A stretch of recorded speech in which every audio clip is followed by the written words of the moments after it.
ഇംഗ്ലീഷിൻ്റെ ക്ലാസ്സൊക്കെ വിട്ട് എല്ലാവർക്കും ബോറടിക്കുന്നുണ്ടാവില്ലേ? പഠിച്ചല്ലേ പറ്റുള്ളൂ, എന്തായാലും പഠിക്കണം അല്ലേ? അപ്പം ഒരു സോങ് കേട്ടാ ചുമ്മാ എനിക്ക് പാടാൻ തോന്നി, അപ്പോൾ നോക്കാം.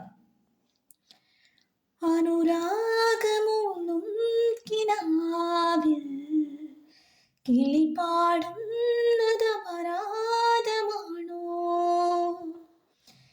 ഇരുളിൽ വിതുമ്പുന്ന പൂവേ നീ വിടരുന്നതപരാധമാണോ? ഈ മണ്ണിലെങ്ങുമേ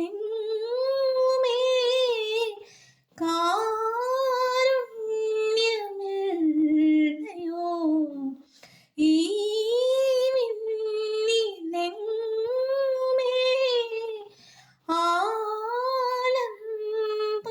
ആലംബമില്ലയോ? നിഴലായി നിലാവിൻ മാറിൽ വീഴാൻ വെറുതെ വിതുമ്പുമ്പോഴും ആ മംഗളങ്ങളരുളും മഴനീർക്കണങ്ങളെ ശാന്തമായി തലോടും കുളിർ കാറ്റിനി